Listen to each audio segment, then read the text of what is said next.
was You gotta a wait little bit until her mother- overkill. I did the same with the air conditioner. We did the Yes, you gotta wait for super her mom high, to come super in now. duper high efficiency. I think she was just waiting out here.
I'll call the Oakpark Heights Council meeting for Tuesday, January 10th, 2023 to order. First is Pledge of Allegiance.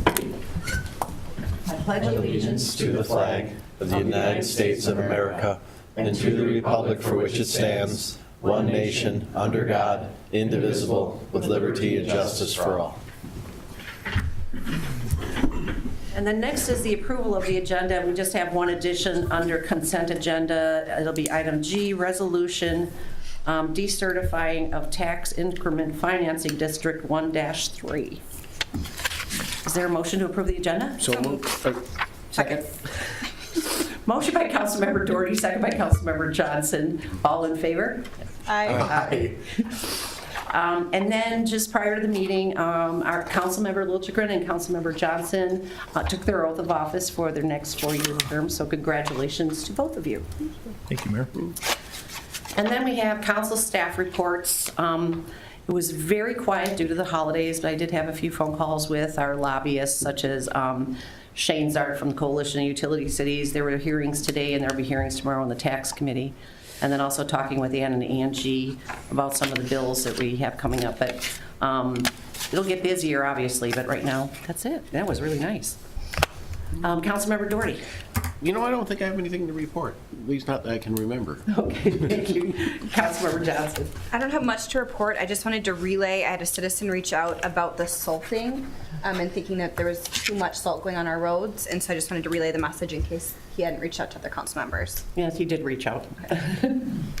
But I do want to compliment our Public Works Department. They did such a great job on our roads and our streets. Over the weekend, I had been in some other cities, and especially Minneapolis was just awful. So they really did a good job, and they should be complimented on that.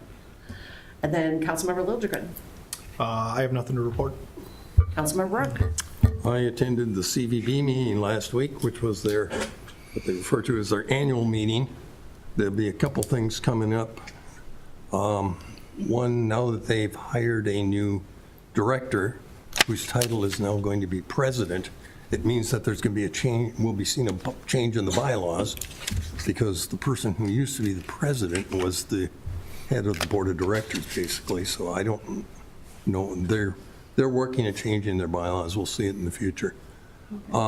Secondly, they did elect their new officers. The new, what used to be president,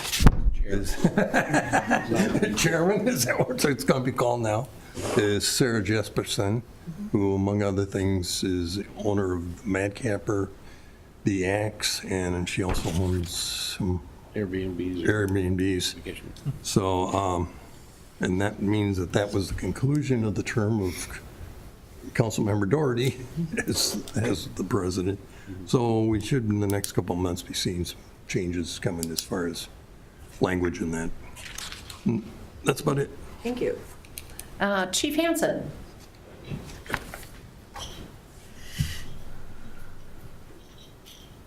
Good evening, Mayor and Council. Relatively quiet the last couple of weeks through the holidays for us. We actually had less accidents in the month of December than we did in November. So that was good, even with all that snowfall and a couple of parking complaints, but relatively smooth last couple of weeks. Congratulations to Sergeant Joe Croft. He made it, he's now 30 years with the city of Oakpark Heights as of January 1.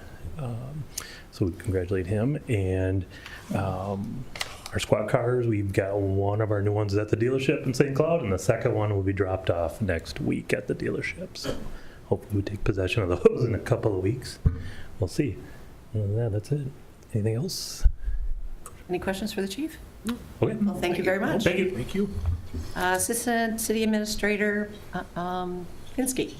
Good evening, Mayor and Council. Bo Sandall at 5952 Oldfield Avenue North was chosen as the last recycling award winner for the year of 2022.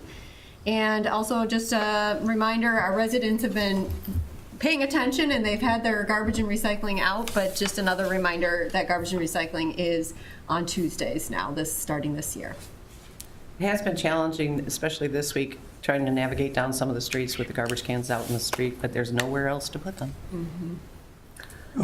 Mayor, can one thing I just been looking up since Councilmember Johnson's comment about the salting. apparently we do have someone here trained on our staff who's trained as by the Minnesota Pollution Control Agency for SMART, which is SALT certification of plow drivers, contractors, and property managers. Someone from our staff, is that Andy maybe? That is Andy, and matter of fact, I think all staff have attended those continuing ed elements. Okay, well, right now they only list one as been, so we do have some. Thank you. Next is visitor public comment section. This is time for anyone to come forward with anything on the agenda or not on the agenda. And seeing none, we'll move on to consent agenda. Approved bills and investments 68862 to 68885 for a total of $204,361.70. Approved city council work session notes from December 13th, 2022. Approved city council minutes December 13th, 2022. Approved resolution appointing professional consultants for 2023. Approved resolution designating the Stillwater Gazette as official paper for publications in 2023. Approved resolution authorizing the St. Paul Pioneer Press as the alternate newspaper for publications in 2023. And a resolution decertifying of tax increment finance district 1-3. I'll move the consent agenda as presented. Second. Motion by Councilmember Runk, second by Councilmember Liljegren. Eric? Councilmember Doherty? Yes. Councilmember Johnson? Yes. Councilmember Liljegren? Yes. Councilmember Runk? Yes. Mayor McCumber? Yes. And we have no public hearings tonight, so we can move on to the 2023 City Council meeting dates. And I asked to have this back on because we talked about it the last time, setting the calendar, and I mentioned the dates for the NLC conferences, and I wasn't, Carly, you weren't at the meeting, so I wasn't sure if you'd planned to go to Washington. And then I plan to go to, obviously, because I'm the one for November, but the November meeting is on a Tuesday, the 14th is a Tuesday, but we didn't schedule an alternate date for those meetings. I don't currently have a plan to go to the National League. I don't know if Jennifer's going to go this year. I don't. Okay. To either one? I haven't made that decision yet, but I didn't plan to go to the one in November. Okay. Well, I plan to go to the one in November, and you were I've planning. not thought that far yet. Okay. Or we could just wait, and maybe people's minds change, but just cancel that meeting for now. But as time goes on, we could schedule, whether it's the 7th, the 24th, another date. Or would you rather do it now? I'd rather we'll wait and cancel and change it later. Okay. I mean, I don't like changing dates because the public is told we meet, we meet the second and fourth Tuesday at 6 o'clock. And so I'd say let's, Well, we could leave the one for March alone, but then November, we'll have that discussion later. okay. Okay. So then we can move on to 2023 appointments, and everybody has the sheet from last year, and don't know if anybody wanted to change anything or update or move around, or what works best for your schedules. I'm fine with where I'm at. I'm good where I'm at. Yeah. Yeah.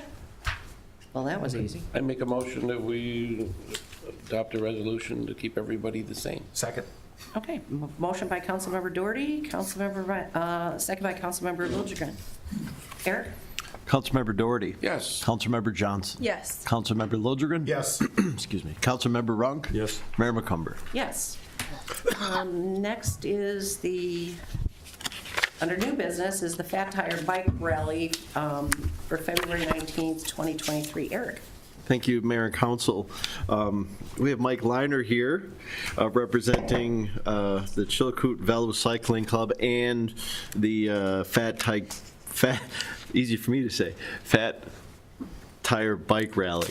I believe this is their third planned year to operate in and around our community. They do operate on your trail systems, and the council does approve those or consider those via a resolution, via an agreement. And I did put a draft at your spot at the table this evening. Largely, it's the same as the previous years, in fact. But in terms of how many riders and events, I would leave that to Mike to explain and all the goods potentially coming to our city as a result of it. Thank you. Mayor, Council, you've probably seen me here before on a number of fronts, but this particular event has become quite popular. It's not huge. We had, I think, between, I think it was like 60 riders last year. The original intent was to try to get more people downtown during the winter to show people that, Stillwater and its surrounding areas are more than just a spring and fall venue. And you've got some wonderful trails, and the St. Croix Loop, now, particularly now that Stillwater is clearing them in the winter, is kind of a fun place for people to go. And we wanted to attract a different kind of rider to this event, not just the casual rider, but some of them that are a little more racy, because this is not a race. They ride around the loop where pedestrians typically are, but we put 3 timed segments in it. And Strava, which is an app on your phone, will record you over those segments. One of them is up Holton Hill, and they go up the pedestrian side. And if you've seen anybody race up Holton Hill, they're not going to go up there in any hurry, particularly on a fat bike. But the other 2 segments are on the Valley View Trails. And they are also very technical and quite twisty and turny. So I think when I've done it, about the fastest I've ever done it is averaging about 5 or 6 miles an hour. So I don't think we're going to have any hair-raising speeds anywhere. But it's a wonderful venue. People that have done it absolutely love it. And we'd just like your permission to use the trails once again. We have provided the required insurance, and you can talk to that if you'd like in a minute. There is one exception we're asking for on that, and also a waiver of the fee, if at all possible. There has been no fee charged by Stillwater to use the trail in Stillwater. St. Croix County, unfortunately, still charges us to use the loop trail on their side of the river, even though Stillwater plows it. But I'm not going to argue because it's not very much. But anyway, we've got everything in place now. We would just appreciate your permit, and then we're all permit complete, so to speak. And it's February 19th. It's in the morning, so it's usually a non-busy time. This year we are starting and finishing at the River Siren Brewery instead of in the middle of a parking lot, well, mainly for the volunteers who have to stand there all day waiting for people to come and go. Now we've got a deck to sit out on, and we can see the start and finish of the event. And then we kind of hopefully disperse people to places they can eat in town, shop in town if they want, because we're finishing a little earlier than usual, so that they have time to be downtown. So that's part of the deal. Well, thank you. It looks like hopefully it'll be a nice day for doing all that.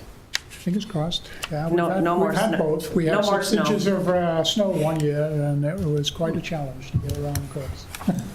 Well, the agreement looks like everything is in order. It is, again, we certainly have used past years as the format. If we need to make a few tweaks or something, we could certainly do that. And obviously, staff doesn't see any concerns or conflicts with the trail systems. Again, in the winter, it'd be a nice opportunity for people to get outside and see our community. I'd make a motion that we approve this event with any final changes to the agreement be done by staff, or approved by staff. I'll second. Motion by Councilmember Doherty, second by Councilmember Johnson. Eric, do you want a roll call for that? That's not necessary, but I could if you'd like. Sure. Councilmember Doherty. Yes. Councilmember Johnson. Yes. Councilmember Liljegren. Yes. Councilmember Runk. Yes. Mayor McCumber. Yes. Well, good luck, and we'll have a good time. Thank you very much. Appreciate it. Thank you. Next, we have the pay equity compliance for 2023. Eric. Thank you again, Mayor and Council. Every 3 years, I believe, the city is obligated to provide a pay equity compliance report to the state of Minnesota. In short, the analysis seeks to ensure that gendered, male, female, and now they've added the non-binary column to that analysis, are paid equitably across genders and relative to their job duties or classification on a comparative scale. In short, the best comparison I could tell you would be what is more important to our city, a public works director or a finance director, at least, so they're both ranked the same. Now, if one of those persons was a male and one was a female and they had a different ranking or a different pay scale, that would be one of the pay equity compliance concerns. That is probably the shortest way to think about it. They go through a number of statistical tests for job classification, underpayment ratios, salary range tests, and exceptional service pay test. But again, in a nutshell, all of our staff are paid the same in terms of their tenure and in terms of their ability to receive extra pay, whether it be longevity or performance pay. Again, the scores there were 100%, and we've passed all those tests as well. So the city is obligated to have the council approve the pay equity compliance report, which is in your packet, and authorize staff to report the data to the Office of Labor and MMB, and we would post the report. I'll make that motion that we follow the directions given us here to make the report as directed. Second. Is there any further discussion on that? Motion by Councilmember Runk, second by Councilmember Liljegren. Eric? Councilmember Doherty. Yes. Councilmember Johnson. Yes. Councilmember Liljegren. Yes. Councilmember Runk. Yes. Mayor McCumber. Yes. Next, we have scheduled work session for, should be 1/24/23, for the 2023 goals and the legislative session. Eric? All right, this is my last one. So I think we have some outstanding things left over from the end of 2022. We talked about your letterhead communication policy. We still have the outstanding code of ethics item we worked on with forget her name, Pam Whitmore, and another item we have still that the staff needs some guidance on is for that South Frontage Road MOU. There are a few elaborate things we probably should talk about before staff can move further with those discussions. So there's those things to talk about, as well as maybe we have a shorter or lightning round or roundtable, maybe I would call it, about some 2023 goals in general. I don't know if you need to go through a whole elaborate thing. Maybe if you set a hard deadline of 2 minutes per topic, just for fun and see what happens. But but those are some things I think we need to spend some time with. But the second thing is the council should affirm its goals with its lobbyists. I think we all have a pretty good idea of what those are, but it's important to have a check-in with Ann and Angie, certainly about the King plant and what we might see coming with their legislature. It's good to have that FaceTime with everyone. So all that said, would meeting maybe 5 p.m. on the 24th or in 2 weeks be workable for your schedules or what have you? Do you want to maybe separate the two and have, what you have under bullet point 1 and then bullet point 2? The only reason I just think about the last conversation I had with Ann and Angie that they want to do a check-in with the city on the 27th of February or January. And maybe I have no objection. Have their update after that date, or it doesn't make any difference to me. Whatever you folks prefer. And then also, do you want an update too at some point from Shane Zart from the Coalition of Utility Cities, because they're working, the two things that are being heard, one today and one tomorrow, it has to do with the transition aid. Can't hurt, I suppose, whatever. Both at the same time, both updates at the same time. One question I also have too is if we're going to meet with our lobbyists, we still have a new legislator, so it might make sense for us to have this work session and then immediately, like at 6 o'clock, have our legislators come in to just give them a Have brief. both of them, yes. Yeah, I don't think they have to sit through this entire work session, but have like a separate little session with them that's like, here's this issue, here's this discussion. Or they may want to sit in because our lobbyists have already had meetings with them, and then just to get the update so that we're all on the same page. That might be a good idea. Would we- Invite them, and if they can come, they can come, and if they can't. Would we want to have the work session here in the council chambers? That way we'd have the ability for the visual elements, if they have some. It's fun. So I'll make a motion that we hold a work session. On, you mentioned the 5 date. PM on the Is it- 24th. Is it different than 5 PM on the 24th? Okay. Is there a second? I'll second. Motion by Councilmember Rung, second by Councilmember Johnson. All in favor? Aye. Any other council items or announcements? Now, what was, as far as meeting with the lobbyists? Do you want to do that at a separate time? Maybe do that the very first meeting in February? I think that'd be fine. I mean, I think trying from to put a, all of that in between 5 and 6 is it would be a lot. tight. It would be tight, but So that's why I mentioned doing the second bullet point, do that on a separate day. And I know a lot of things are moving fast right now, but there's still a lot of hearings coming ahead. I think you'll be okay time-wise with that. So if we could schedule that one for the very first meeting in, Sounds great. On Valentine's Day? Perfect. I don't want to change I was gonna the say, yeah, we have a planning commission meeting on a Valentine's Day. I think we can do one. Okay. No, I mean, I figured we were going to have the meeting, but I figured we're inviting outsiders in. Maybe they won't come. I mean, that's what I was. They might have other plans. So should we, but then we're putting staff having to be here extra long. No, just for now, let's do it that way. So I'll make a motion that we schedule a workshop for the 14th of February at 5 o'clock. Should we do that one as a goal setting and do, then if, Why don't we do it that way? Just reverse them? Yeah, 'cause the Because that legislators won't aren't put gonna be- anybody out for. My only, the only concern I would have is to, it would probably be fine to do that, but we're trying to get feedback to Washington County on the MOU for good or for bad. I mentioned the council would be meeting about it on the 24th. If that has to be punted for 2 weeks, it's probably not a big deal. MOU and the legislators, the first one, and general goal setting, which will be a longer You discussion. or could, sure, something. certainly, if that was. That works. Let's do that. Whatever. So do we need? Okay, so goal setting and Be the, the communication, the policies. yeah. Do that for the second meeting, and then on the first one, we'll just deal with the MOU and the lobbyists. Yeah. Now, I'm looking at Jen saying, have we got the Oh, it's here to motions start that we this meeting. need? We did not get a second on your motion for I'll February second it. 14th. Okay. Okay, so can you reread the motion then?